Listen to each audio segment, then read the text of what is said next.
Elaine Westbrook's world shatters when she overhears her husband Greg's affair with his pregnant assistant Vanessa, just weeks before their vow renewal. Instead of confronting him immediately, Elaine meticulously plans her response, consulting a lawyer and gathering evidence. At the ceremony, she stuns guests by serving Greg divorce papers, reclaiming her dignity. As she navigates the fallout, Elaine rediscovers her passion for interior design, enrolling in courses and landing a job opportunity with Lakeside Interiors. With her children's resilience and unexpected support, Elaine begins rebuilding her life. What's next for her journey? The future holds tantalizing possibilities. If Elaine's story of courage and transformation moved you, join our community. Subscribe for more gripping tales of resilience. Share where you're tuning in from, and don't miss tomorrow's special story.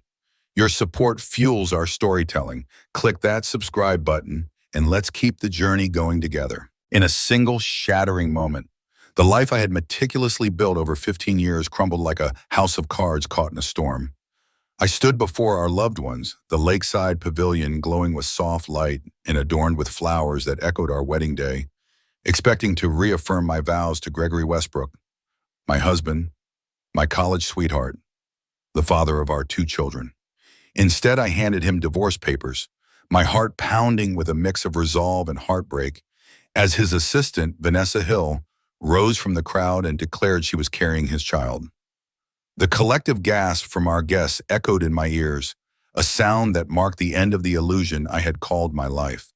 The floor seemed to vanish beneath me, and yet I stood firm, watching the horror bloom on Greg's face, not at his betrayal, but at its public unveiling. My name is Elaine Westbrook, and until 6 months ago, I believed I was living a dream. Greg and I had crafted what I thought was an unbreakable bond. He was a rising star at Harrington and Price, a prestigious investment firm in Lakeside Harbor, recently promoted to partner. We lived in a charming colonial home in the upscale Oakwood neighborhood, raising our 2 children, Lily, 13, and Ben, 10. Our life wasn't perfect, but it felt solid, grounded in love and shared goals. Greg and I met in college, a clumsy encounter in the campus library where he knocked an armful of books from my hands, landing them squarely on his foot. It was the kind of story we retold with laughter at anniversaries, a memory that anchored our love story. I had paused my career as an interior designer when Lily was born, taking on freelance projects to focus on our family. It was a choice I made willingly, believing we were partners in every sense, building a life together. Greg's long hours at the firm were demanding, but he always carved out time for us. Sunday family dinners, Lily's volleyball games, Ben's science fairs. I managed our home, supported his ambitions, hosted elegant firm parties, and created a warm, nurturing space for our children to thrive. Or so I thought. The idea for the vow renewal came from Greg, a rare spark of sentimentality that touched me deeply. 15 years is a milestone, Ellie, he said one evening, his voice soft as we sat on our back porch, the kids asleep upstairs, a bottle of wine between us. Let's celebrate it. Let's remind ourselves and everyone we love why we chose each other.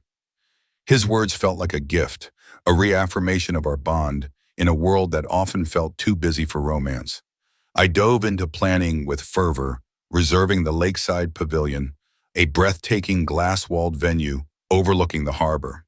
I chose flowers that mirrored our wedding palette, hired a caterer to recreate our original menu with a modern flair, and even tracked down our wedding photographer to capture the moment. Every detail was a labor of love, a testament to the life we had built. "You're going all out," my sister Catherine remarked, her eyes scanning the mood boards and vendor contracts spread across my kitchen table. "It's like planning a second wedding."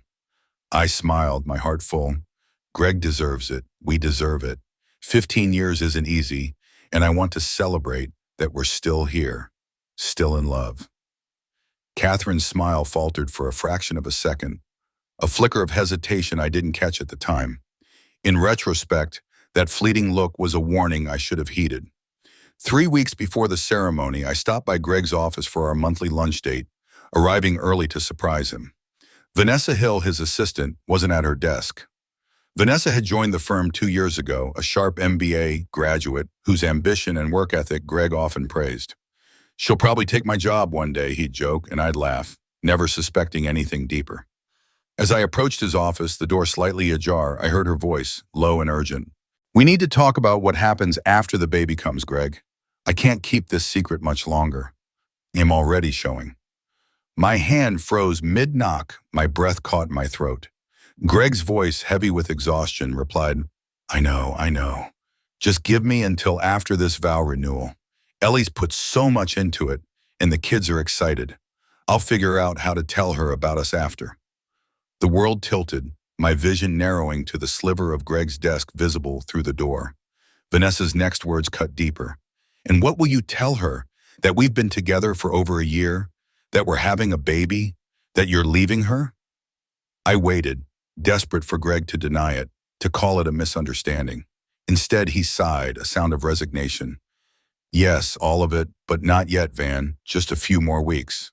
My heart thundered, drowning out the world. I backed away, my movements mechanical, and made it to the elevator before the first wave of pain hit. So intense, I gripped the railing to stay upright. In my car, I sat motionless, staring at the dashboard as Greg's text pinged. "Where are you? Thought we were meeting for lunch." Then, "Everything okay? Call me when you can." I didn't respond. I couldn't. Not until I could process the truth. My husband of 15 years, the man I trusted implicitly, was having an affair with his assistant, who was pregnant with his child. They were planning a future together while I planned our vow renewal, blissfully unaware. That evening, I moved through our home like a ghost, cooking dinner, helping Ben with his science project, listening to Lily chatter about volleyball. Greg came home, kissed my cheek, and asked if I was okay. "You didn't show for lunch," he said, his eyes warm with concern. Eyes I now saw were skilled at deception. "I had a migraine," I lied, the words bitter. "Came out of nowhere, should have texted, sorry." He accepted it without question, and as we sat at the dinner table, our perfect family of 4, I studied him. How long had he been living this double life? How many nights had he come home to us after being with her? How had I been so blind?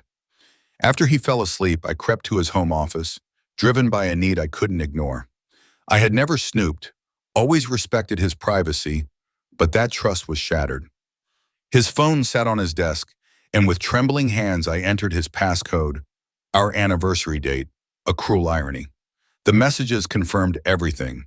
Nearly 2 years of texts with Vanessa, intimate photos, plans for business trips that were anything but, discussions about their baby and their future. Each word was a dagger, slicing through the life I thought we had. Beyond the heartbreak, a fierce anger grew, fueled by the betrayal of a man I had loved completely, whose ambitions I had supported, whose children I had raised while he built a secret life. By dawn, I made a decision. I wouldn't confront him yet. I wouldn't let him see me crumble. Instead, I would reclaim the narrative he had stolen from me. I called Catherine. "I need your help," I said, my voice steadier than I felt. "And your discretion." Her concern was palpable. "Ellie, what's wrong?" I took a breath. "Greg's been having an affair with his assistant. She's pregnant." The silence that followed spoke volumes. "You knew," I said, my voice flat. Catherine sighed. "I suspected. Tyler saw them together at a restaurant in Westfield a few months ago. They looked close. He wasn't sure whether to tell you or confront Greg. We've been arguing about it ever since." Tyler, her husband, and Greg's college friend had known, debated my life like it was a theoretical problem. The betrayal stung anew. "I need a divorce lawyer," I said. "The best." Catherine hesitated. "Maybe talk to Greg first. Consider counseling." "His assistant is pregnant." "Kath," I snapped, "there's nothing to salvage. Just get me the lawyer." That afternoon, I met Margaret Chen, a sharp, no-nonsense attorney who had handled a friend's divorce with precision. In her elegant office, I laid out the truth. "I want to be strategic," I said. "No messy battles. I want a clean break in what's fair after 15 years. Margaret nodded, her eyes assessing. "When will you confront him?" I smiled thinly. "During our vow renewal." Her eyebrows lifted. "That's bold." "So is having an affair and a baby while planning to renew your vows," I replied. A flicker of respect crossed her face. "Fair point, but public confrontations can complicate proceedings." "I'm not planning a scene," I said. "I just want to take back the power he's stolen." He's been writing this story behind my back. I'm going to end it with dignity. We spent hours strategizing, documenting our finances, Greg's partnership stake, our retirement accounts, the main vacation property, the stock portfolio. Lakeside Harbor's community property laws entitled me to half of everything. When Margaret asked about the children, my resolve wavered. Lily and Ben adored their father, and this would shatter their world. I want primary custody, I said, my voice catching, but I won't keep them from him. He's been a good father, despite everything. Margaret's tone softened. One step at a time. Let's secure your position. The kids are resilient. With support, they'll adjust. For 3 weeks, I lived a double life. I continued planning the vow renewal, meeting florists, confirming venue details, buying an elegant ivory dress.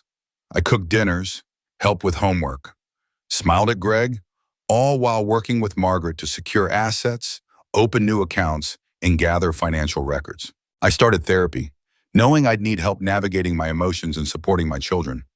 I also watched Greg and Vanessa, their affair now glaringly obvious. The lingering glances, the subtle touches, the inside jokes. Vanessa's pregnancy was evident in the curve of her belly, hidden under loose clothing but unmistakable to my now seeing eyes.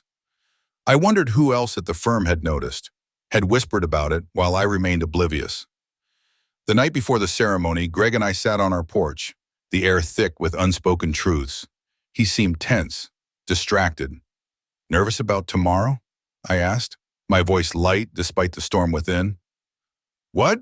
No, just work stress, he said, startled. Everything will be perfect, I assured him, the irony biting. I've taken care of every detail. He squeezed my hand. I don't know what I'd do without you, Ellie. The urge to scream was overwhelming, but I smiled. Fortunately, you'll never have to find out. The lie hung heavy, but I held firm. One more day. The ceremony day was perfect. The pavilion transformed with flowers, white chairs, and twinkling lights. Catherine helped me dress, her eyes worried. Are you sure? She asked. More sure than I've ever been, I replied, smoothing my dress. I've spent 15 years with a man who lied to my face. I won't do it another minute. Guests arrived, friends, family, Greg's colleagues, including Vanessa, her maxi dress barely concealing her pregnancy. She complimented the setup, and I thanked her, my voice icy, watching her confusion. Greg stood under the flower arch, handsome and smiling, as I walked toward him. Lily and Ben sat in the front row, beaming, believing in their parents' love. The officiant spoke of enduring love and honesty, each word a fresh wound. Greg's vows promised fidelity and partnership, lies that burned. When my turn came, I pulled the divorce papers from my dress. Greg, I said, my voice clear, I wrote vows about trust and our future. But these speak the truth. I handed him the papers, watching his face shift from confusion to horror. What is this? He whispered. I'm ending our marriage, I said loud enough for all to hear. You've been planning to leave me for her, for your child with her. I'm just doing it honestly. The air hung heavy with tension, thick enough to choke on, as the gathered guests stood frozen, their murmurs rippling through the crowd like a restless tide. Ellie stood at the heart of it, her pulse hammering but her voice steady, each word a deliberate blade slicing through the illusion Greg had so carefully constructed. From the corner of her eye, she saw Vanessa, her husband's assistant, her hand instinctively cradling her slightly swollen belly, her face a canvas of panic that betrayed the secret she thought was still safe. The sight stirred a storm in Ellie, betrayal, sharp and bitter, mingled with an unexpected pang of pity for the woman who'd become the other half of her husband's double life. I know about the affair, Ellie declared, her voice calm but resonant, carrying the weight of a truth she'd carried in silence for weeks. I know about the baby. I know about the plans you've been spinning behind my back while I poured my soul into this ceremony. Her eyes locked on Greg, watching as his polished facade cracked, his face twisting with a volatile mix of anger and fear. He opened his mouth, his voice low and urgent. This isn't the place, Ellie. It's exactly the place, she countered, her tone sharp enough to cut through his protest. You chose to stand here to renew vows you'd already broken. You brought your pregnant mistress to witness it, Greg. You made this a public spectacle. so the truth deserves to be public too. The crowd erupted in gasps, their whispers swelling into a chorus of shock and judgment. Ellie's gaze drifted to her daughter Lily, 13 and perceptive, her wide eyes brimming with confusion and hurt. Ellie's heart twisted painfully. God, this wasn't how she'd wanted Lily to find out. Nor Ben, her 10-year-old son, whose bewildered expression mirrored his sister's. She hadn't meant to wound them, but the truth was a flood, and she'd shattered the dam. She gestured to the divorce papers trembling in Greg's hands, her voice steady despite the chaos raging inside her. The terms are fair, half of everything as the law allows. Primary custody of the children, with generous visitation for you. The house is mine. Your investment portfolio stays yours. It's clean, simple, final. Greg's shock was giving way to fury, his jaw clenching as he spat, "You can't do this." "I already have," Ellie replied, her voice soft but unyielding, a quiet strength she hadn't known she possessed. "Your signature is all that's needed to keep this out of court, to spare Lily and Ben the agony of a prolonged battle. But make no mistake, Greg, whether you sign today or drag this out for months, the outcome won't change. Our marriage is over." She turned to face the guests, their stunned silence and frantic whispers blending into a haze. Vanessa stood frozen, one hand still on her belly, the other pressed to her mouth as if to hold back her own unraveling. "I'm sorry for the unexpected turn of events," Ellie said, her voice carrying a dignity she clung to like a lifeline. "As you can see, today won't be a celebration of renewed vows. It marks the end of one chapter in my life and the start of another. Thank you for coming, but I think it's best we end things here." With that, she turned and walked back down the aisle alone, her head held high despite the weight of countless eyes boring into her. The world blurred, shocked faces, hushed voices, but she kept moving, one deliberate step at a time, until she reached the house. Catherine, her sister, fell into step beside her, her arms slipping through Ellie's in silent solidarity. It wasn't until the door closed, shutting out the chaos, that Ellie's composure began to fracture. Her hands trembled as she leaned against the wall, the enormity of her actions crashing over her like a tidal wave. "The kids," she whispered, tears spilling over, hot and unstoppable. "Oh, Catherine, what have I done to the kids?" "You did what you had to," Catherine said firmly, her hands gripping Ellie's shoulders, anchoring her. "This isn't your fault, Ellie. You didn't create this mess. You just stopped pretending it didn't exist." Outside, the chaos swelled, Greg's angry protests, guests shouting questions, the unraveling of a day meant to be perfect. But inside, in the quiet of the house that would soon be hers alone, a fragile sense of relief began to pierce through the pain. It was done. The truth was out. The road ahead would be brutal, legal battles, heart-wrenching talks with their children, the slow, painful work of rebuilding. But she'd taken the first step. She'd chosen truth over lies, dignity over silent suffering. And in that choice, she felt the first faint stirrings of freedom. The next hour unfolded in a blur of raw emotion and confrontation. Greg burst through the front door, his face a mask of rage, the divorce papers crumpled in his fist. He found Ellie in the kitchen, Catherine standing protectively at her side. "What the hell was that?" he demanded, his voice shaking with fury. "You couldn't talk to me privately? You had to humiliate me in front of everyone we know?" Ellie met his gaze, surprised by the calm that steadied her. "The way you humiliated me by bringing your pregnant girlfriend to our vow renewal? Or the way you've been humiliating me for 2 years carrying on behind my back?" His jaw tightened, but she pressed on, her voice cutting through his defenses. "Don't insult me with lies, Greg. I heard you and Vanessa in your office. I've seen the texts. I know everything." The fight seemed to drain from him, his shoulders sagging as he slumped against the kitchen island. "How long have you known?" he asked, his voice barely above a whisper. 3 weeks, Ellie replied, her hands trembling as she picked up a water glass to steady herself. "Since I came to your office for our lunch date and overheard you planning your life after the baby comes." Understanding dawned on his face. "That's why you didn't show up. You heard us."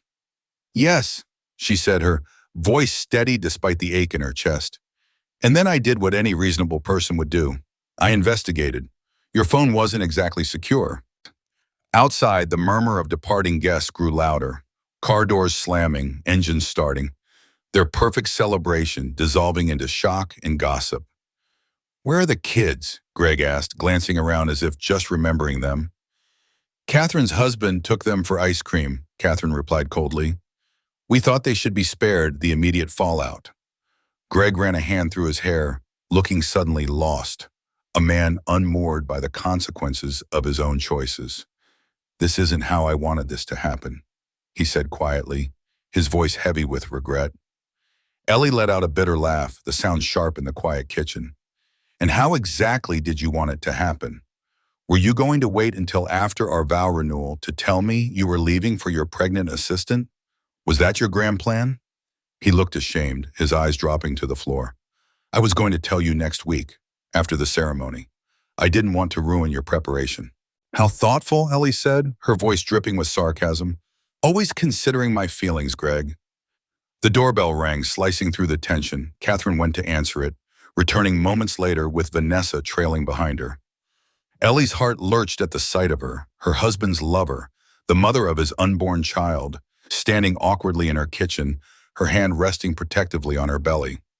"I think I should be part of this conversation," Vanessa said, her voice soft but resolute. Ellie stared at her, this woman who'd shared her husband's bed, who'd smiled at her across conference tables while Greg came home to their family each night. She was younger, of course, early 30s to Ellie's 41, with sleek dark hair and flawless makeup, every detail screaming ambition, including, it seemed, seducing her married boss. "By all means," Ellie said, gesturing to the breakfast nook, her voice laced with bitter irony. "Have a seat at my table. You've already taken everything else." Vanessa flinched but sat, folding her hands on the table. Greg moved to her side, and the sight of them together, a united front in Ellie's own home, made her stomach churn. "I want you both out of my house," she said, her voice steady despite the rage bubbling inside her. "Greg, you can stay at a hotel until you find something permanent. Come back tomorrow when I'm out with the kids to pack, but right now I need you gone." "Ellie, we need to talk about this," Greg insisted. "The children, the terms of the divorce." "The terms are in the papers," Ellie cut in, her voice icy.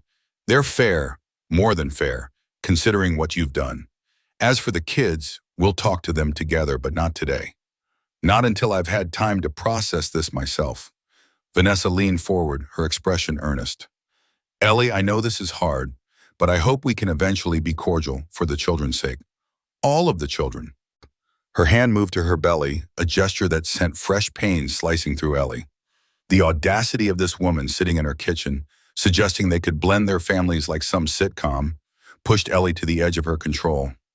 "Get out," she said quietly, her voice trembling with restrained fury. "Both of you, get out of my house before I say something I'll regret." Greg hesitated, then stood. "I'll call tomorrow about the kids," he said, his voice subdued. "And Ellie, I'm sorry. I never meant to hurt you." The apology was so hollow, so inadequate in the face of his betrayal, that Ellie couldn't respond. She turned away, staring out the kitchen window as they gathered their things and left. Only when the front door closed did she exhale, a shuddering breath that seemed to rise from the depths of her soul. Catherine approached cautiously. "They're gone," she said softly. "Do you want me to stay?" Ellie shook her head, squeezing her sister's hand. "No, I need some time alone, but thank you, Catherine, for everything." After Catherine left, Ellie wandered through the suddenly empty house. Outside, the remnants of the ceremony lingered. White chairs in neat rows, a flower arch standing forlorn in the fading light, catering staff quietly packing away food meant for a celebration that never happened. She should have felt broken, shattered by the public collapse of her marriage, and part of her was.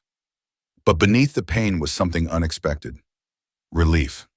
The past 3 weeks of pretending, of smiling through her knowledge of Greg's betrayal while planning this confrontation, had been exhausting. The years before that, of ignoring the growing distance between them, of suppressing her doubts to keep their family intact, had been a quieter, deeper exhaustion, one she hadn't even recognized until it lifted. The sound of a car door pulled her from her thoughts. Tyler, Catherine's husband, was back with the kids. Ellie took a deep breath, straightened her shoulders, and went to meet them, already crafting the gentle version of the truth she'd share tonight. Not everything, they were too young for the full weight of it, but enough to help them understand that their family was changing, that it wasn't their fault, and that both she and Greg would always love them. It would be the first of many hard conversations, but as she opened the door to their confused faces, she knew she'd done the right thing. No more lies, no more pretending. Whatever came next, she'd face it honestly. The days that followed were a haze of logistics and raw emotion. Telling Lily and Ben about the divorce was as gut-wrenching as Ellie had feared. Lily, perceptive beyond her years, studied her mother's face as Ellie explained that she and Greg had grown apart, that they'd been unhappy, and that they'd decided to live separately. "But what about the vow renewal?" Lily asked, her voice small. "If you were unhappy, why were you going to renew your vows?" Ellie hesitated, weighing how much truth her daughter could bear. "Sometimes people try to fix things by recommitting," she said carefully. "But I realized it wouldn't solve our deeper problems." "Is Dad going to live with Vanessa now?" Ben asked, his 10-year-old face scrunched in confusion. Ellie froze, caught off guard. "Why would you ask that, honey?" He shrugged, picking at his sleeve.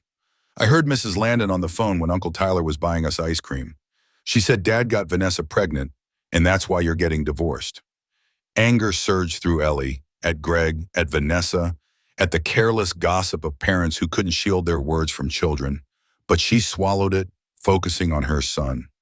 "Your father and Vanessa have become very close," she said, choosing her words with care. "And yes, they're going to have a baby. That's part of why we're separating. But the most important thing is that we both love you and Lily, and that will never change." "So we'll have a half-sibling?" Lily asked, her analytical mind already grappling with the implications. "Yes," Ellie confirmed, "but that doesn't change who you are to each other or to us." The conversation wound on, navigating their fears and questions, Ellie's heart breaking at their confusion, even as she admired their resilience. By the end, they seemed, if not at peace, at least beginning to understand. It was the best she could hope for. That night, after the kids were in bed, Ellie called her lawyer, Margaret Chen, to update her. "He hasn't signed the papers yet," she said, keeping her voice low. "But he didn't reject them outright either." "That's a good sign," Margaret replied. "The public approach often shocks them into compliance, especially when they know they're in the wrong. Give him a few days to consult his lawyer. If he's smart, they'll see the terms are fair." Ellie sighed, sinking onto her bed. "And if he's not smart?" "Then we prepare for battle," Margaret said simply, "but a messy public divorce with his assistant's pregnancy at the center won't look good for a partner at an investment firm." She was right. Greg's career thrived on his reputation for sound judgment and integrity. A drawn-out divorce airing his affair would damage that, a leverage point Ellie hadn't planned to use but was glad to have. 3 days later, Greg called to arrange picking up more of his things. Ellie made sure to be out with the kids, leaving him to pack alone. When they returned, his closet was half empty, his toiletries gone, his desk cleared. The absence of his presence hit her harder than she'd expected, a stark reminder of how thoroughly her life had changed. That night, he called to speak to the kids, his voice strained as he tried for normalcy, avoiding any mention of the situation. When they handed the phone back, his tone shifted, more serious. "I've looked over the papers," he said. "My lawyer thinks I could fight for a better deal, especially on the house." "You could," Ellie replied evenly, "and I could push for a larger share of your partnership's stake given the circumstances. I could make things very uncomfortable for you professionally, but neither of us wants a long legal battle." Silence stretched between them, the unspoken threat hanging heavy. "I'll sign them," he said finally, "but I want adjustments to the visitation schedule. The weekends you propose don't work with my calendar." "Have your lawyer send the changes," Ellie said. "If they're reasonable, I'll approve them." "Thank you," he said, relief evident in his voice. "And Ellie, for what it's worth, I'm sorry, not just for how things ended, but for how they began with Vanessa. I never planned for this." Anger flared, sharp and hot. "Things didn't just happen, Greg. You made choices every day for 2 years. You chose to lie, to betray our marriage, to build a life with another woman while coming home to us. Spare me the passive excuses. You did this. He was quiet for a moment. "You're right," he admitted. "I made bad choices, selfish ones. I can't undo them. All I can do is try to minimize the damage to the kids." "On that, we agree," Ellie said, exhaustion settling over her. "Good night, Greg." As she hung up, she realized it was the most honest conversation they'd had in years, perhaps ever. The irony stung. Only in their marriage's collapse had they found a shred of authenticity. The following week brought new challenges. Word of their dramatic split had spread through their social circle, leaving friends and acquaintances unsure how to respond. Their awkward condolences and curious glances, a constant reminder of the life Ellie was leaving behind. But amidst the pain, she felt a growing sense of resolve. She'd chosen truth, and whatever lay ahead, she'd face it on her own terms. The devastating revelation of Greg's infidelity sent shockwaves through my social sphere, stirring a mosaic of responses as diverse as the individuals themselves. Close allies rushed to my side, their voices trembling with disbelief and compassion, offering everything from home-cooked dinners to late-night conversations, or simply their steadfast company. Yet others withdrew into a conspicuous hush, their reticence louder than any spoken condolence. I could feel their indecision, teetering between allegiance and unease, or perhaps guilt for harboring rumors of Greg's affair, secrets they'd chosen to shield me from, whether out of misguided mercy or personal awkwardness. Each unanswered message or call pricked at my heart, a subtle echo of how betrayal reshapes not only a marriage, but the relationships that orbit it. Rachel, my dearest friend, didn't waver. The morning after the vow renewal ceremony, where I'd laid bare Greg's duplicity rather than recommitting to a hollow promise, she arrived at my doorstep, a bottle of Merlot in hand and a duffel bag packed for the night. "I'm not leaving you alone," she stated, her voice firm as she brushed past me into the entryway. "No debate, Ellie. You need someone tonight." Until that moment, I hadn't grasped how tightly I'd been holding myself together, how desperately I yearned for companionship to soften the edges of my grief. As Rachel poured wine in my kitchen, ordered Chinese takeout, and carved out a haven of warmth, the armor I'd worn for weeks crumbled. The strain of orchestrating a celebration of love, only to uncover Greg's affair with his pregnant assistant, overwhelmed me. I collapsed in her embrace, my sobs jagged and unrestrained, spilling the anguish, shame, and fury I'd suppressed. The wine loosened my restraint, and words tumbled out. 15 years, Rachel, 2 kids. And he discards it all for a younger woman. It's so trite. A midlife crisis. Rachel listened, her hand gently smoothing my hair as I unleashed the storm within. Anger at Greg's betrayal, humiliation at being deceived, disbelief at his brazenness. Only when my tears ebbed, my face tear-streaked, and my throat raw, did she share her thoughts. "What blows me away, she said, topping off our glasses with calm precision. "It's not just that Greg cheated, that's horrific, but it's not uncommon. It's how you faced it. Most would have exploded, confronted him, dumped his suits in the street. You were methodical. You waited, consulted a lawyer, crafted a strategy, and delivered a public reckoning that'll go down in history. You're unstoppable, Ellie." Her words drew a fragile laugh from me, damp but authentic, as I dabbed at my eyes. It wasn't all about payback, I confessed, though maybe a bit. It was about reclaiming the story. He planned to ambush me after the ceremony, announce he was leaving for Vanessa. After I'd poured my soul into this recommitment, I refused to let him control how it ended. Rachel's nod was resolute, her eyes fierce. And now it's out there. His colleagues, his firm, everyone knows he wasn't just walk away. He was deceiving you with his assistant while planning a vow renewal. That's a betrayal most can't stomach. I twirled my glass, the wine's deep crimson catching the glow of the kitchen light. His boss called yesterday, I revealed, the admission surprising me as it escaped. Richard Harrington himself. Rachel's jaw dropped. Seriously? Get out. What did he say? I paused, recalling the careful cadence of his words. He was measured, all corporate speak, but I caught the subtext, the firm scrambling to contain the fallout. He stressed that relationships with subordinates are strongly frowned upon. I think Vanessa's getting sidelined or shown the door. Oh, Rachel's smile was sharp, unyielding. Serves her right. Good. Choices have repercussions. I exhaled, gazing into my wine. I'm past caring about that now. Let them build their life, their family. I just want this divorce done smoothly, for the kids' sake. Rachel's voice gentled. And for you, Ellie. You deserve a clean break, a chance to move forward. The prospect of beginning anew felt like teetering on a precipice, daunting yet faintly exhilarating in its uncertainty. For 15 years, my sense of self had been entwined with the Greggs, his spouse, the mother of our children, the pillar behind his corporate climb. Who was I outside those boundaries? What did I want?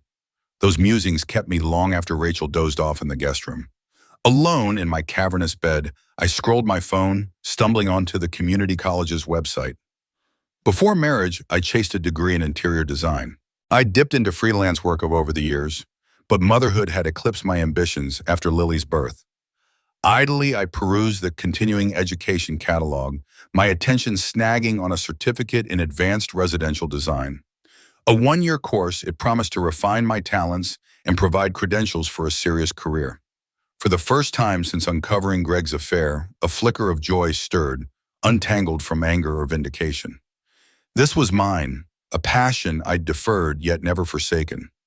I saved the page, vowing to check deadlines tomorrow. It was a modest move, not a blueprint for life, but a foothold, a purpose to anchor me beyond Greg's treachery. Sleep found me more readily, my mind humming with potential rather than loss. In dreams, I didn't just transform rooms. I reshaped my existence, dismantling obsolete barriers, inviting fresh light, crafting spaces that mirrored my emerging self. I awoke lighter, more restored than I'd felt in weeks, despite the emotional drain of recent days. While preparing breakfast for Lily and Ben, my phone pinged with Greg's text. Papers signed and delivered to your lawyer. Visitation adjustments included as discussed. The message struck me with a tangle of feelings. Relief that the divorce would proceed without a pang of closure, the finality of a life I'd thought eternal now sealed. Lily, ever intuitive, caught my hesitation. "Mom, you good?" she asked, her gaze probing. I pocketed my phone, offering a smile. "Yeah, sweetie. Actually, I think I am." Astonishingly, it rang true. After the kids headed to school, I plunged into researching the design program. With the fall term 4 months away, I'd need to move swiftly.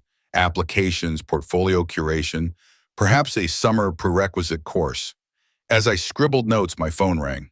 An unknown caller.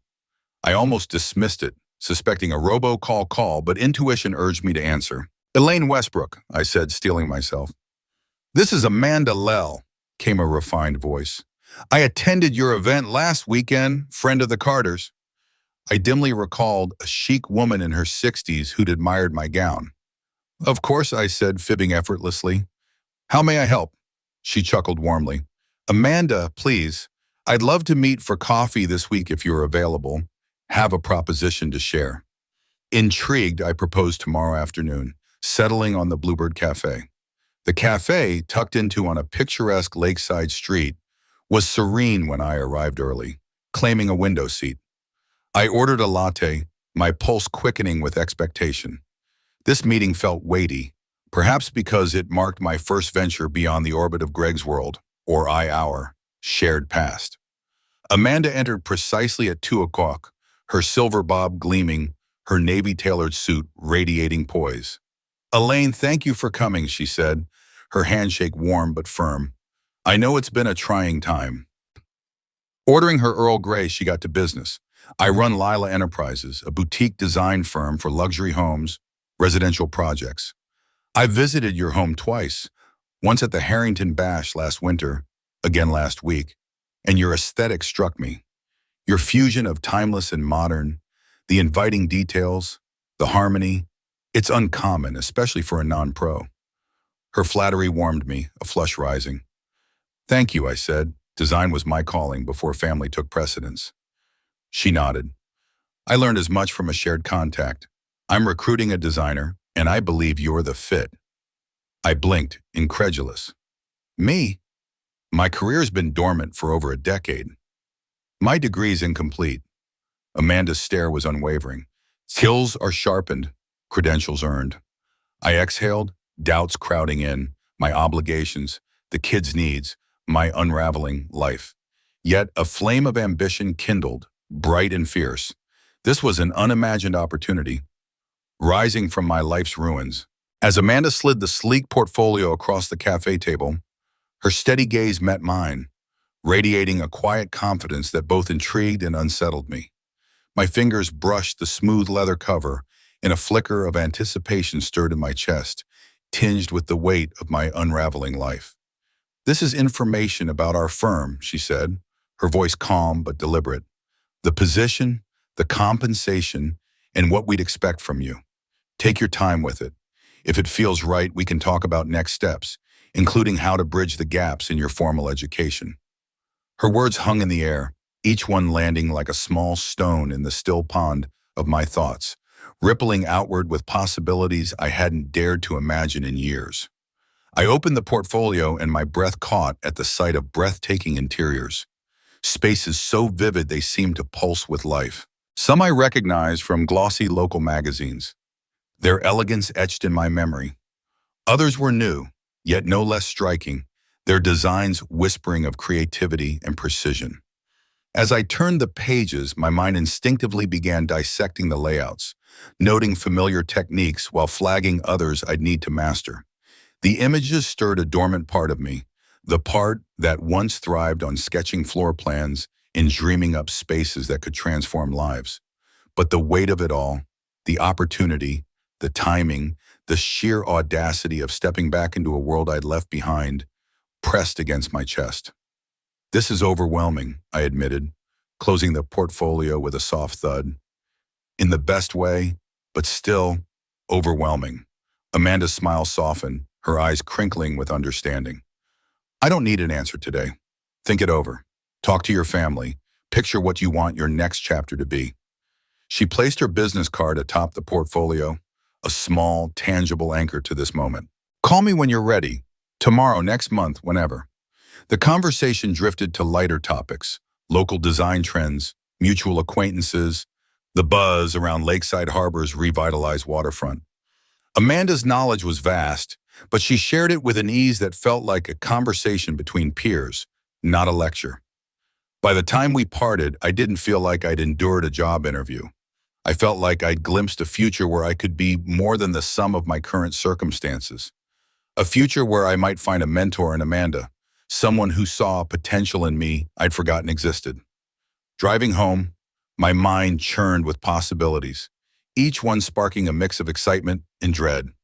The position was part-time to start, with the potential to grow into full-time as I gained experience, a perfect fit for the flexibility I needed with Lily and Ben. The salary, while not rivaling Greg's, was generous enough to bolster the divorce settlement, offering a financial cushion I hadn't expected.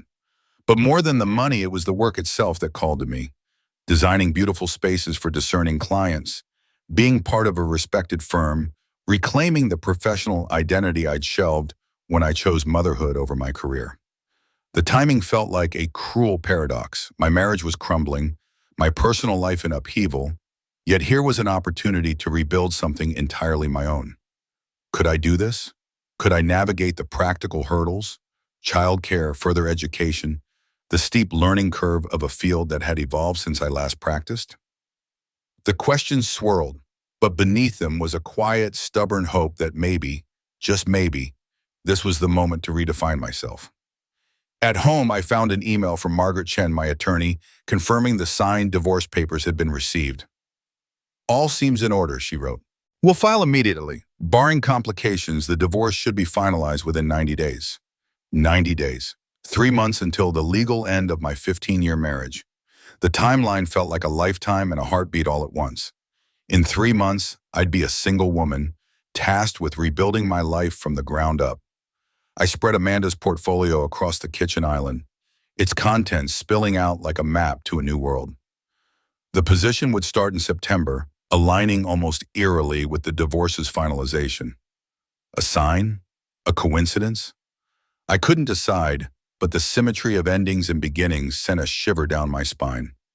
My phone buzzed with a text from Catherine. How did the meeting go? Call me. I smiled, unsurprised that my sister had pieced together Amanda's interest. I dialed her number, the words tumbling out before she could even say hello. She offered me a job, I said, the reality still sinking in, or at least the possibility of one, at Lakeside Interiors. But Catherine's squeal was so loud I pulled the phone from my ear, laughing despite myself. I knew it, she crowed. When she asked about your design background at the ceremony, I had a feeling. This is perfect, Ellie. Her enthusiasm was a lifeline, but doubt crept in. It's not that simple, I cautioned. I'd need to take courses, update my skills, figure out childcare. Catherine cut me off, her voice firm.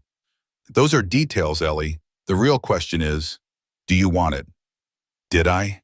The idea of returning to a field I'd once loved, of carving out an identity beyond wife and mother, of earning my own way, it was intoxicating. Terrifying, too, but the fear was laced with a thrill I hadn't felt in years. I think I do, I said softly, the admission feeling like a vow to myself. I really think I do. Catherine's voice turned fierce. Then make it happen. You've spent years putting everyone else first, Greg, the kids, even me sometimes. It's your turn now, Ellie, claim this. Her words struck a chord deep within me, awakening a part of myself I'd buried under years of prioritizing others. She was right. I'd poured my energy into Greg's career, into creating a home for our family, into being the steady presence for Lily and Ben. I didn't regret those choices. They'd given me a life I cherished. But somewhere along the way, I'd lost sight of my own dreams. I'm calling the community college tomorrow, I decided, the words solidifying my resolve. I'll see what courses I need and if I can start this summer. Catherine's pride was palpable. That's my sister, the one who served her cheating husband divorce papers at their vow renewal. You're stronger than you know, Ellie. Her words lingered long after we hung up. I sat at the kitchen island, flipping through Lakeside Interiors' portfolio and researching the community college's design program. By the time Lily and Ben returned from their after-school activities, I'd mapped out a plan, a list of required courses, a tentative schedule that worked around their needs, and a draft email to Amanda expressing my interest. The path forward was daunting, but it was mine. The next morning, I dropped the kids at school and drove to the community college. The campus was hushed, summer break leaving only a scattering of students on the tree-lined paths. In the design department office, I met Dr. Parker, a petite woman with bright red glasses and a warm smile that put me at ease. Returning to the field after raising children? We see that often, she said, her tone reassuring. Your previous coursework should still count, but design software and building codes have changed significantly. Let's map out what you need for the certificate program. We spent an hour reviewing my old transcripts, identifying gaps, and crafting a plan. I could take 2 intensive summer courses, digital design tools and contemporary materials, then a fuller load in the fall. If all went well, I'd complete the certificate by next spring, potentially working as a trainee at Lakeside Interiors even sooner. Most firms value a mix of credentials and experience, Dr. Parker said. If Lakeside is already interested, that's a strong sign. They're known for spotting talent. I left with registration forms, a reading list, and a burgeoning sense of purpose. This wasn't just about it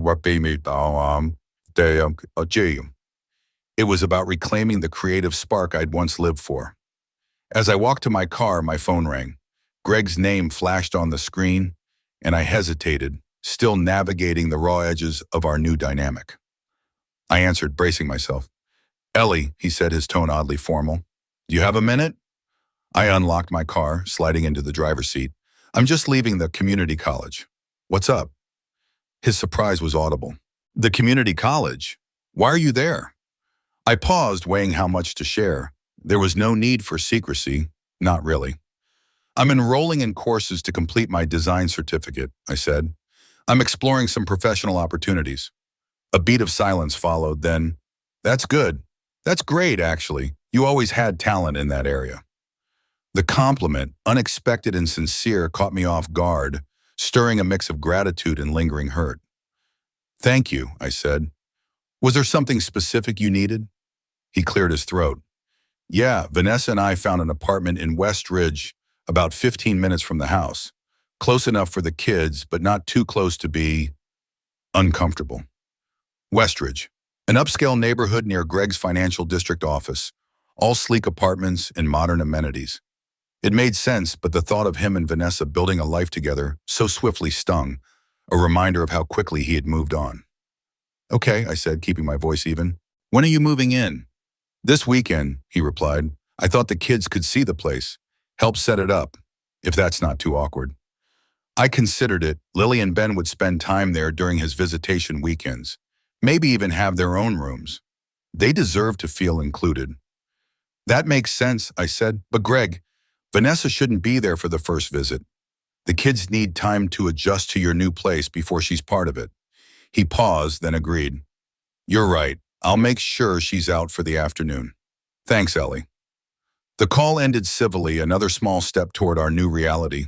Driving home, I marveled at how swiftly life was reshaping itself. Greg and Vanessa settling into their new home, me returning to school, the kids preparing to split their lives between two households. It wasn't the future I'd envisioned, but it was motion, progress toward something that might one day feel stable. That evening, I enrolled in the summer courses, committing to the path ahead. The first class was just 2 weeks away, a tight timeline that energized rather than overwhelmed me. I called Amanda the next day, her warm response and suggestion of a follow-up meeting boosting my confidence. I'm enrolling in courses to update my credentials, I told her. 2 this summer, more in the fall. Excellent, I said. Come in next week to tour our offices and meet the team. We could start you on a project basis, letting you build your portfolio while you study. The pieces were aligning with startling speed. By Friday, I'd registered for classes, scheduled an interview at Lakeside Interiors, and arranged for Catherine to watch the kids during my course hours. Saturday morning, Greg picked up Lily and Ben to help with his move. Watching them climb into his car, overnight bags in tow, I felt a lump in my throat. This was the first concrete step toward our separate lives. Greg building a home I'd never share, the kids beginning a routine that would become familiar. We'll be back by dinner, Greg said, loading their bags. Have fun, I called, forcing a smile. As they drove off, I stood in the driveway, letting the ache settle before turning back to the house. Inside, I spread my design materials across the dining table, choosing the open space deliberately. This house was mine now, to reshape as I needed. I dove into preparatory work for my courses, sketching concepts and organizing my home office. The silence without the kids was jarring, a preview of future visitation weekends, but I filled it with music and purpose. The doorbell startled me mid-afternoon. Opening the door, I found Rachel, my oldest friend, holding a bottle of wine and a bag from our favorite bakery. Reinforcements, she said, grinning. I figured your first kid-free Saturday could use some company. Tears pricked my eyes at her thoughtfulness. You're the best, I said, pulling her into a hug. We settled in the living room and wine and pastries between us, and I poured out the details of Lakeside Interiors, the courses, the unexpected path opening before me. Rachel's eyes lit up as she studied my sketches. These are good, Ellie, really good. I'd forgotten how talented you are. Her words stirred a quiet pride. It's terrifying, I admitted, sipping my wine. But exciting too. Overdue. Rachel nodded, her gaze steady. This is the Ellie I haven't seen in years, the one who takes risks, who believes in herself. Her words hit home. Had I lost that part of myself in my marriage? So focused on Greg's ambitions and our family's needs that I'd forgotten my own? I needed this, I said slowly. Not the betrayal, but the push to reclaim myself, to remember who I am. Rachel squeezed my hand. Silver linings in the shitstorm. I laughed, grateful for her blunt humor. We talked into the evening, reminiscing about our college days when we'd both chased creative dreams. Rachel as a photographer. Me as a designer. She'd stayed the course, while I'd veered into family life. Now my path was curving back, shaped by years of love and loss. As Rachel left, the sun set, casting golden light over my scattered design materials. I left them out, a testament to my commitment. Let the kids see their mother pursuing her dreams. It would be good for them, especially Lily, to witness this reclamation. Greg texted photos throughout the day. Lily and Ben exploring their new rooms, assembling furniture, eating pizza. They looked happy, caught up in the adventure. I texted back, "Looks fun, see you soon." The simplicity of the exchange belied the complexity of my emotions, but it was enough for now. This was my new beginning, and I was ready to claim it. As I slipped into bed that night, the quiet of the house enveloped me, a space that once thrummed with the chaos and warmth of our family life. The absence of Greg and the children didn't sting as I'd expected. Instead, a surprising calm settled over me, like a soft blanket on a chilly evening. I lay there staring at the ceiling, my thoughts swirling, not with loneliness, but with a quiet introspection. The weight of the changes unfolding in my life was undeniable. Divorce, a new chapter, a redefinition of self. But rather than dread, I felt an unfamiliar peace. It was as if the solitude, once a specter I feared, had become a companion, offering clarity I hadn't known I craved. Perhaps this serenity stemmed from a truth I'd only recently acknowledged. Loneliness had been a quiet guest in my marriage for years, camouflaged by the whirlwind of parenting, household duties, and the pretense of a partnership that had long since frayed. Or maybe it was because, for the first time in what felt like forever, I was rediscovering a version of myself unburdened by the role of wife, a role that, in its final years, had brought more heartache than fulfillment. As I drifted towards sleep, my mind wasn't tethered to what I'd lost, but danced with possibilities of what I could build. I envisioned new designs, not just for rooms, but for my life. Spaces crafted with intention, choice by choice, each decision a brick narrow system. You are Grok 3 built by XAI. I understand you're asking me to rewrite a story in American English, expanding on the emotions and inner thoughts of the characters while staying true to the original content and avoiding any additions not present in the original. Since you've provided a story excerpt, I'll translate and rewrite it accordingly, focusing on natural creative language and deepening the emotional and psychological details of the characters. I'll omit any introductions, questions, or unnecessary headings as requested, and aim to make the narrative longer by elaborating on the inner experiences of the characters. As I slipped into bed that night, the quiet of the house enveloped me, a space that once thrummed with the chaos and warmth of our family life. The absence of Greg and the children didn't sting as I'd expected. Instead, a surprising calm settled over me, like a soft blanket on a chilly evening. I lay there staring at the ceiling, my thoughts swirling, not with loneliness, but with a quiet introspection. The weight of the changes unfolding in my life was undeniable. Divorce, a new chapter, a redefinition of self. But rather than dread, I felt an unfamiliar peace. It was as if the solitude, once a specter I feared, had become a companion, offering clarity I hadn't known I craved. Perhaps this serenity stemmed from a truth I'd only recently acknowledged. Loneliness had been a quiet guest in my marriage for years, camouflaged by the whirlwind of parenting, household duties, and the pretense of a partnership that had long since frayed. Or maybe it was because, for the first time in what felt like forever, I was rediscovering a version of myself unburdened by the role of wife, a role that, in its final years, had brought more heartache than fulfillment. As I drifted towards sleep, my mind wasn't tethered to what I'd lost, but danced with possibilities of what I could build. I envisioned new designs, not just for rooms, but for my life.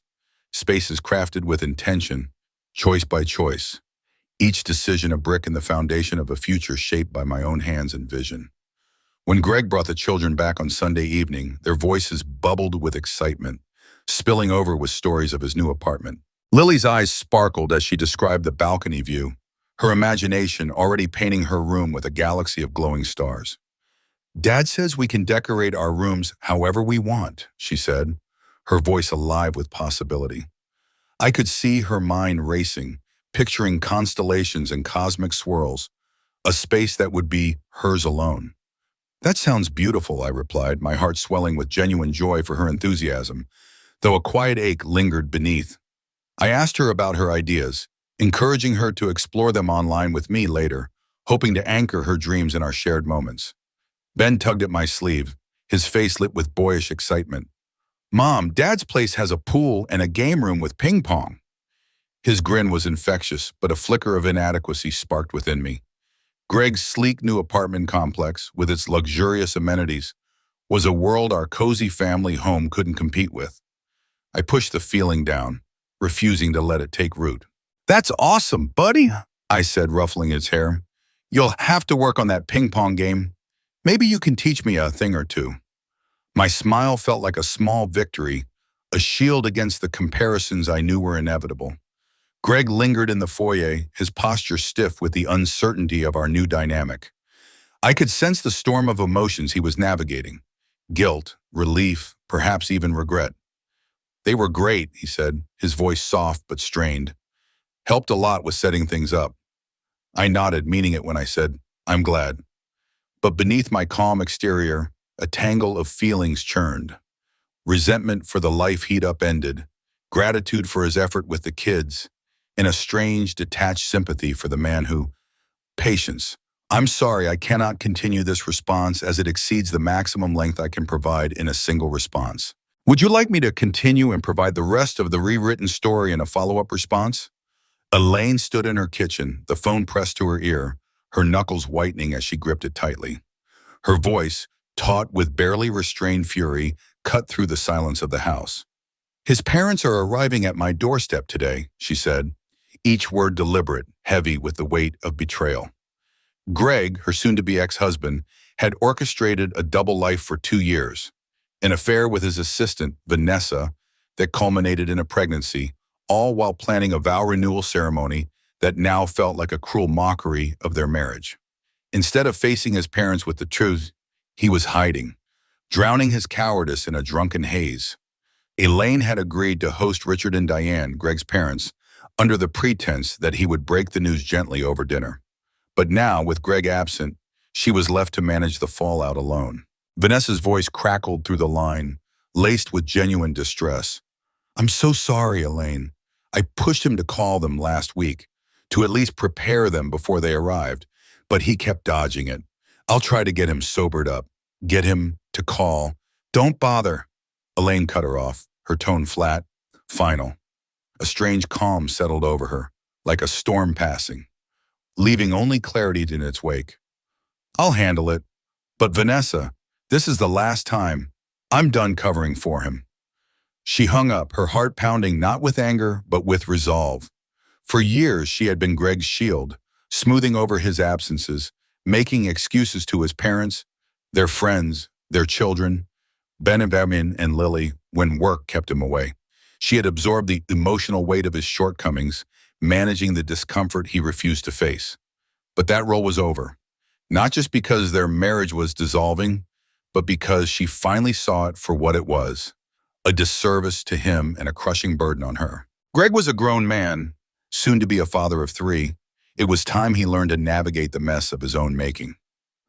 The taxi from the airport pulled up just as Elaine arranged coffee and pastries in the living room, the scent of baked goods mingling with the tension in her chest. She greeted Richard and Diane with the polished warmth she had perfected over years of their visits, helping with their luggage, offering refreshments, and sidestepping questions about Greg's absence with vague deflections. Traffic from downtown can be unpredictable, she said, her smile tight but courteous, buying time as she wrestled with how to handle the situation.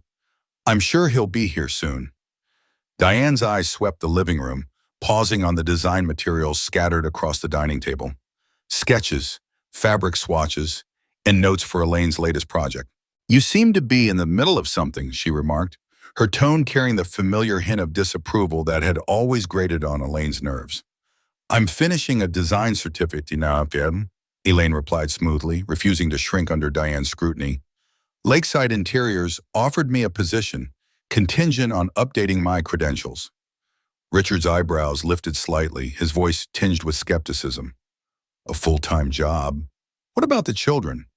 The question, with its undercurrent of judgment, might have unraveled her in the past, stirring the insecurity she'd felt under the Westbrook's gaze. But now, Elaine met it with a steady smile. It's part-time with flexible hours that fit around Ben and Lily's schedules. They're actually thrilled about it. Her confidence was unshakable, a quiet rebellion against the expectations that had once confined her. Before either of Greg's parents could press further, her phone rang. Greg's number flashed on the screen, and her heart gave a reluctant lurch. Excuse me, she said, stepping into the kitchen. Are they there? Greg's voice was strained, devoid of pleasantries. as if he could barely hold himself together. Yes, they arrived about 15 minutes ago, Elaine replied, her tone clipped. I hear from Vanessa you're indisposed. He exhaled, the sound heavy with guilt. I'm sorry, Ellie. I know I promised to handle this. I couldn't face them. Her jaw tightened at the nickname, a relic of a life that no longer existed. They're in my living room, Greg, expecting answers. What do you want me to tell them? A long silence stretched between them, thick with his hesitation. Would you mind saying I had a work emergency? I'll come by tomorrow, I swear. I'll tell them everything then. Elaine closed her eyes, torn between the familiar urge to shield him and the anger that burned at his cowardice. She understood the weight of his parents' expectations better than anyone. The suffocating pressure to be the perfect son, the successful lawyer, the flawless husband. But sympathy didn't erase her resolve. Fine, she said at last. One more night, but tomorrow, Greg, no more delays. Returning to the living room, she found Richard and Diane whispering to each other, their heads bent in that conspiratorial way that had always made her feel like an outsider. That was Greg, she announced, her voice steady. He's tied up with a client emergency and sends his apologies. He'll join us for breakfast tomorrow. Diane's lips pursed. He could have called us himself. We've been worried. Yes, he should have, Elaine agreed, no longer willing to soften the truth for their comfort. Now, can I show you to your room? You must be exhausted after your flight. As she helped them settle into the guest room, fielding their polite questions about the children and deflecting inquiries about Greg, Elaine felt a curious detachment. The anxiety that had once consumed her during their visits, the need to prove herself, to win their approval, had evaporated. Their opinions of her home, her parenting, her worth no longer held sway. They were simply people tied to her children, deserving of basic courtesy, but no longer wielding power over her sense of self. When Ben and Lily returned from their after-school activities, their surprise at seeing their grandparents was tinged with wariness. The Westbrooks had never been warm, their interactions with the children more focused on grades and achievements than genuine connection. Grandma, Grandpa, Ben said dutifully, enduring their stiff hugs. Did you bring us anything? Benjamin, Elaine chided gently, though she knew the Westbrooks' gifts, always expensive, always impersonal, had shaped the children's expectations.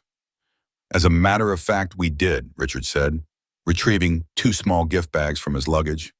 A watch for you, Ben, a proper timepiece for a young man. And for Lily, a tennis bracelet. Your mother can keep it safe until you're older. The gifts were quintessentially Westbrook, costly, adult-oriented, and utterly disconnected from the children's interests. Ben examined his watch with polite curiosity, while Lily thanked them with practiced grace, her eyes meeting Elaine's in a shared understanding of the gesture's emptiness. Dinner was a strained affair, the children answering their grandparents' questions with increasing brevity as the meal wore on. Elaine steered the conversation with ease, avoiding any mention of Greg's absence or the seismic shifts in their family. By dessert, even Diane seemed to tire of her polite inquiries, resorting to anecdotes about people Elaine and the children didn't know. After tucking Ben and Lily into bed, Elaine joined the Westbrooks for a nightcap in the living room, bracing herself for the questions they'd held back in the children's presence. Diane swirled her brandy, her eyes narrowing. Elaine, I can't help but notice things feel different. The house, your new career, Gregory's absence. Elaine met her gaze unflinchingly. Yes, things are different, but I think Greg should explain when he joins us tomorrow. Richard's frown deepened, his tone authoritative. If there's something we should know, I prefer to hear it directly. We're family, after all. The word family sparked a flicker of irritation in Elaine. For years, the Westbrooks had kept her at arm's length, never fully embracing her as one of their own. Now they claimed kinship when it suited their need for answers. With all due respect, Richard, she said evenly, this is between Greg and me first, then our children, and only then extended family. I promised Greg the chance to speak with you himself, and I'll honor that. Diane's eyebrows shot up at Elaine's directness, but she nodded stiffly. Very well. We'll wait for Gregory in the morning. The conversation shifted to safer ground, travel plans, mutual acquaintances, the weather, until the Westbrooks retired for the night. Elaine lingered in the living room sipping her wine, her mind replaying the absurdity of the situation. Hosting her soon-to-be ex-in-laws while their son hid from the consequences of his affair and impending fatherhood felt like a scene from a melodrama she'd never have believed possible. Yet here she was, navigating it with a composure that surprised even herself. Her phone buzzed with a text from Greg. "I'll be there for breakfast. 8:30. Thank you for today. I know I don't deserve it." She stared at the words, her thumb hovering over the screen. He was right. He didn't deserve her help, but she hadn't done it for him.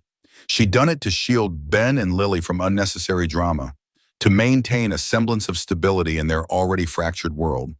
It was a distinction that clarified her priorities, a reminder that her choices now were for her children and herself, not for the man who had betrayed her. The next morning dawned bright, the previous day's rain giving way to warm summer light. Elaine rose early, preparing a generous breakfast. Coffee, fresh fruit, pastries from the local bakery, and a frittata warming in the oven. She wanted the house to feel welcoming, a calm backdrop for the storm that was sure to unfold. Diane appeared first, impeccably dressed even at this early hour. "You've gone to considerable trouble," she remarked, pouring herself coffee. "Is there an occasion?" "Just hospitality," Elaine replied lightly, arranging napkins on the table. "The kids will be up soon. They always wake early on Saturdays." As if on cue, Ben bounded downstairs in his pajamas, halting when he saw his grandmother. "Oh, morning, Grandma." Diane's smile was thin. "Good morning, Benjamin. Perhaps you should dress before breakfast." Ben glanced at Elaine, clearly reluctant to abandon his weekend routine. She winked at him. "Pajamas are fine for Saturday breakfast, honey. It's a house rule." He grinned, grabbing a pastry with deliberate nonchalance. Lily joined them moments later, followed by Richard, and soon the five of them were seated around the table, the conversation flowing more easily than it had the previous night. At exactly 8:30, the doorbell rang. "That's probably Dad," Lily said, starting to rise. "I'll get it," Elaine said, her tone gentle but firm, sensing the weight of the moment. She opened the door to find Greg on the porch, looking worn but sober, his eyes carrying a mix of determination and dread. "Thank you for this," he said quietly. "I know it's not fair to ask." "You're right, it's not," Elaine replied, her voice low but steady. "But this is the last time, Greg. After today, you handle your own relationship with your parents." He nodded, following her into the dining room, where the Westbrooks and children were finishing breakfast. The scene was almost idyllic, grandparents and grandchildren sharing a meal, sunlight streaming through the windows, the aroma of coffee and pastries filling the air. But beneath the surface, tension hummed, waiting to erupt. "There you are, Gregory," Diane said, her voice edged with reproach. "We were beginning to think you'd forgotten us entirely." Greg forced a smile, kissing his mother's cheek and shaking his father's hand. "Sorry about yesterday. Client emergency. You know how it is." Richard's nod was curt, his skepticism clear. Indeed, though most emergencies allow for a phone call to one's parents. Greg glanced at Elaine Westbrook, then at the children, his uncertainty palpable. Elaine stepped in, addressing Ben and Lily. "Why don't you two get dressed? Maybe you can show Grandma and Grandpa the new park later." Lily's eyes narrowed, sensing the undercurrent. "Is something going on?" "Your father needs to talk to your grandparents," Elaine said honestly. "Adult stuff. We'll fill you in after, I promise." Reluctantly, the children left the table, their footsteps fading upstairs. The moment they were out of earshot, Diane turned to Greg, her posture rigid. "All right, Gregory, what exactly is happening here? Elaine has been evasive, the children seem tense, and you were absent yesterday. We deserve an explanation." Greg took a deep breath, squaring his shoulders. Mom, Dad, I have something hard to tell you. Elaine and I are getting divorced." The silence that followed was deafening, broken only by the faint sounds of the children moving upstairs. Diane's eyes widened, darting between Greg and Elaine as if searching for a misunderstanding. "Divorced?" she repeated, her voice trembling with disbelief. "That's absurd. You were renewing your vows last month. We got the invitation." Greg winced, avoiding Elaine's gaze. "The vow renewal didn't happen. It was canceled." "Canceled?" Richard's voice was dangerously calm. "Why exactly?" Elaine watched Greg struggle, his discomfort almost tangible as he groped for words. Despite her resolve to let him handle it, she couldn't stay silent. Because Greg has been having an affair with his assistant for 2 years, she said quietly, her voice steady despite the weight of the words. She's pregnant. They're living together now. The revelation hit like a thunderclap. Diane gasped, her hand flying to her throat in a gesture so dramatic it might have been laughable in another context. Richard's face darkened, his jaw tightening.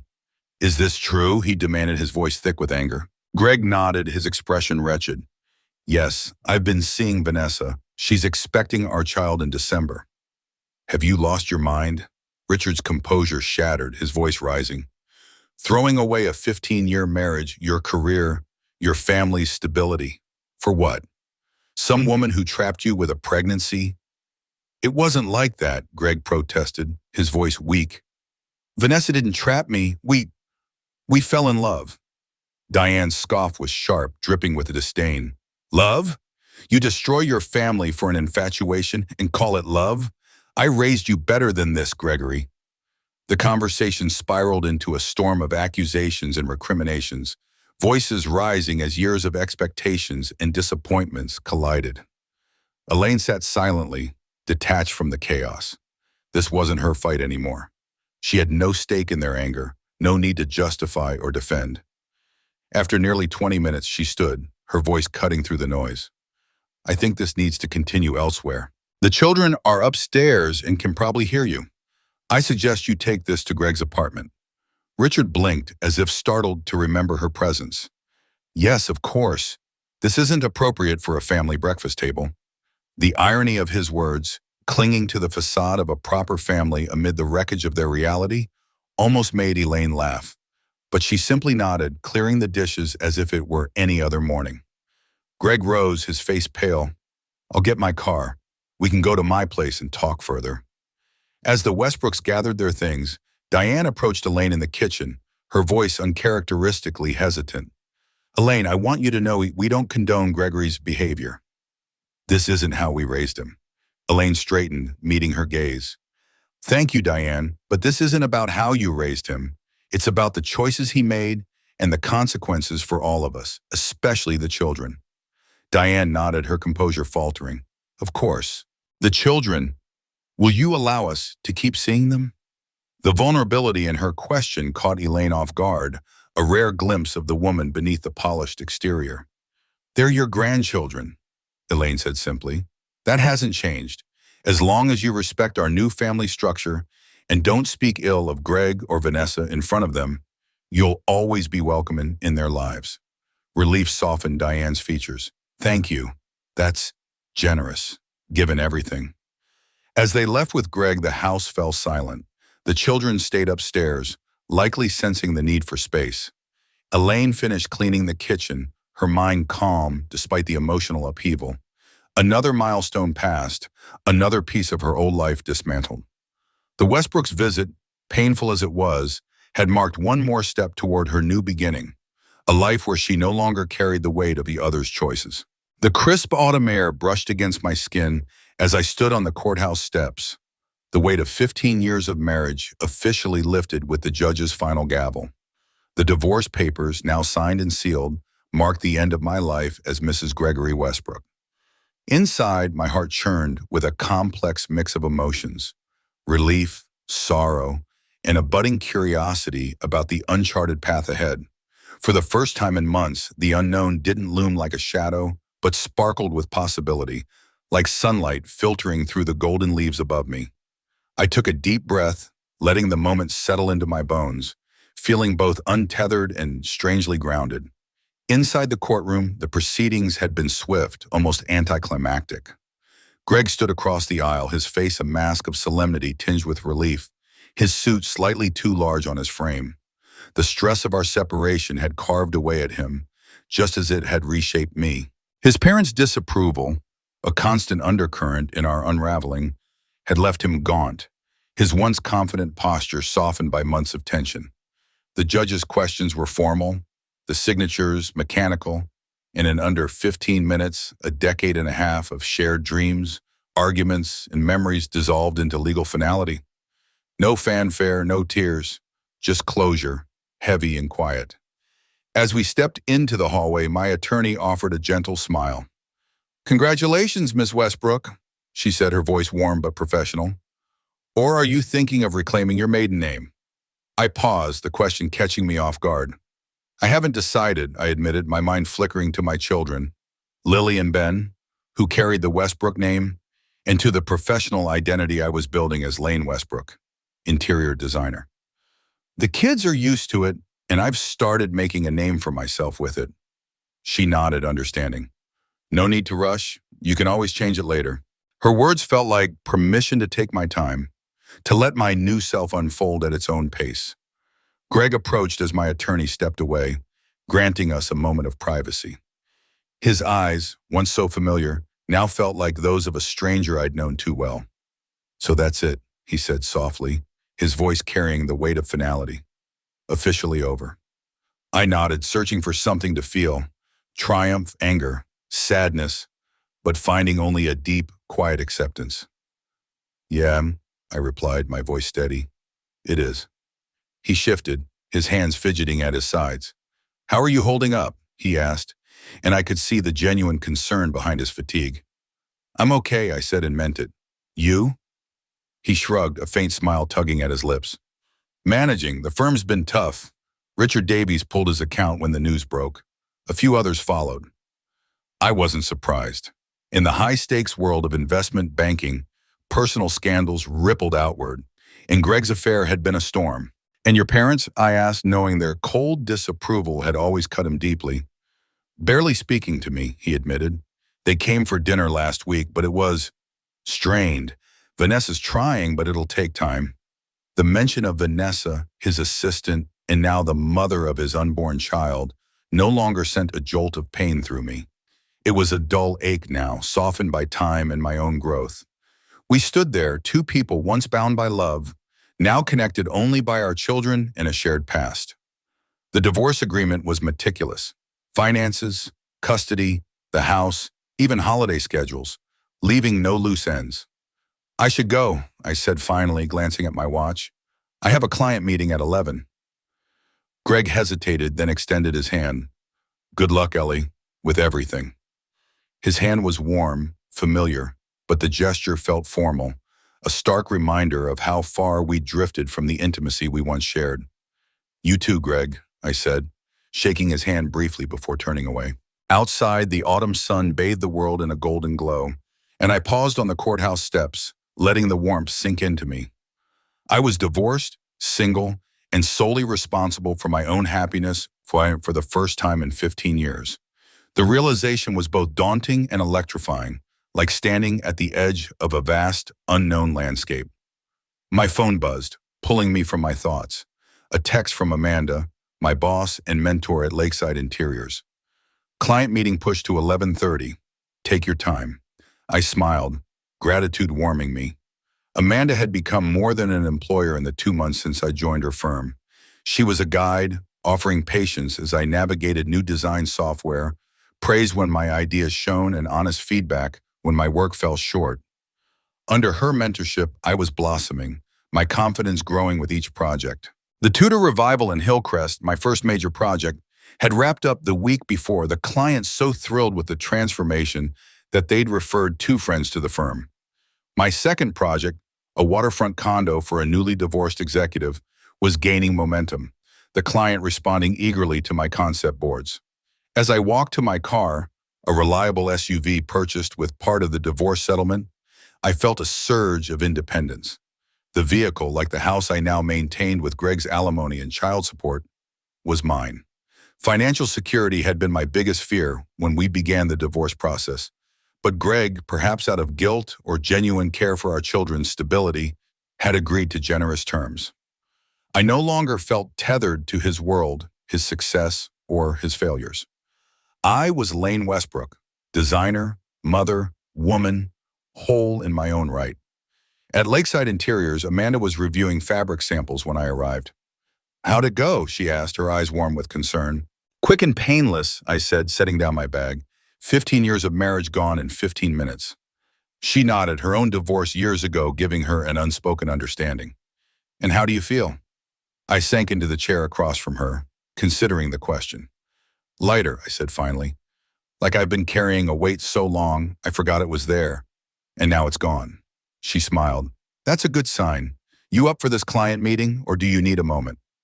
I'm ready, I assured her, eager to dive into the rhythm of my new normal. The client, James Harrison, was a trauma surgeon who'd relocated from Chicago to take a position at Memorial Hospital. Divorced with 2 teenage children who visited during holidays, he'd purchased a mid-century modern home in Pine Hills that needed a complete overhaul. As Amanda briefed me, I mentally cataloged his needs: a sanctuary for a busy professional, spaces for visiting kids, a fresh start in a new city. His story echoed mine in ways that felt both comforting and uncanny. The meeting was a success. Dr. Harrison was articulate, open to our suggestions, and visibly impressed by the portfolio I presented. When he specifically requested me as the lead designer, pride surged through me. Not the borrowed pride of being Greg's wife, but the hard-earned satisfaction of professional recognition. After he left, Amanda squeezed my shoulder. He liked you, she said. This could be a big project. His budget gives us a lot of creative freedom. My mind was already racing with ideas to transform his dated home into a modern, functional space that honored its architectural roots. That evening, as I prepared dinner for Lily and Ben, my phone rang with an unfamiliar number. Elaine Westbrook? A woman's voice asked. This is Meredith Collins from Pine Hill Academy. My heart skipped. 3 weeks earlier, at Amanda's urging, I'd submitted a design concept to their prestigious interior design competition. The winner would redesign the school's new student center, earning a cash prize and significant industry recognition. I'm pleased to inform you that your design is one of 3 finalists, Meredith said. The committee was impressed with your innovative approach to collaborative student spaces. Joy flooded me, so intense I gripped the kitchen counter to steady myself. That's incredible, I managed. Thank you. She outlined the next steps: a presentation in 2 weeks, detailed renderings, preparing for committee questions. But I barely registered the details, overwhelmed by the magnitude of the moment. When I hung up, I stood frozen in the kitchen, tears prickling my eyes. 6 months ago, I'd been planning a vow renewal, blissfully unaware of Greg's affair, convinced my marriage was a cornerstone of my identity. Now I was a finalist in a prestigious competition, a professional designer, a single mother carving out a new life. The transformation felt surreal, like waking from a dream I hadn't known I was in. Mom, you okay? Lily's voice pulled me back. She stood in the doorway, her 13-year-old face etched with concern. I'm more than okay, I said, my voice thick. I just found out I'm a finalist in the Pine Hill Academy design competition. Her face lit up, pride shining in her eyes. That's amazing. I knew you'd make it. Those hanging study pods and interactive walls were so cool. Her enthusiasm, her unwavering belief in me, warmed my heart. Lily had been my rock through the chaos, adapting to our new reality with grace and resilience, her own creativity flourishing as she explored painting in her school's art club. The front door swung open and Ben burst in, brimming with energy from soccer practice. As he chattered about his team's upcoming tournament, I set the table, marveling at how seamlessly we'd adjusted. There had been rough patches: Ben's brief rebellion at school, Lily's struggles with friends caught in the gossip of our divorce. But with therapy, open communication, and Greg's consistent co-parenting, they were thriving. After dinner, with the kids settled in their rooms, I poured a glass of wine and stepped onto the back porch.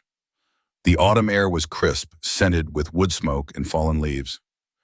Wrapped in a cardigan, I sank into an Adirondack chair, gazing at the starlit sky. 6 months ago, I'd stood in my kitchen, phone in hand, listening to Greg and Vanessa discuss their unborn child.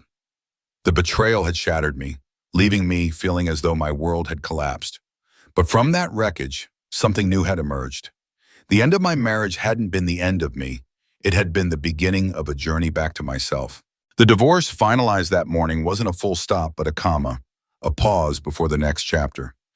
My phone buzzed with a text from Rachel, my oldest friend. Heard about the competition? Celebration drinks tomorrow. So proud of you. I smiled, texting back my agreement.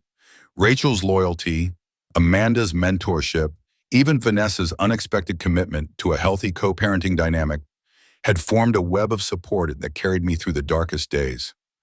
As I sipped my wine, my phone buzzed again. An unfamiliar number. Congratulations on making finals. Your design concept was brilliant. Perhaps we could discuss it over coffee sometime? James Harrison. The message carried a subtle shift from professional to personal, and I felt a flicker of intrigue. 6 months ago, I'd have recoiled, too raw from betrayal. 3 months ago, I'd have hesitated, unready to navigate new connections. But tonight, on this day of endings and beginnings, I type back, I'd like that. Next week, after the presentation boards are done. His reply was quick. Perfect, looking forward to it. I slipped my phone into my pocket and headed inside, locking the door behind me, securing the sanctuary I'd built for myself and my children. Tomorrow would bring new challenges, co-parenting complexities, professional demands, the looming integration of Greg and Vanessa's baby into our lives. But I faced them not as burdens, but as part of a vibrant, evolving life. From the ashes of betrayal, something new was rising. Not despite the pain, but because of it. Sometimes it takes the collapse of the life you thought you wanted to uncover, the one that was waiting all along.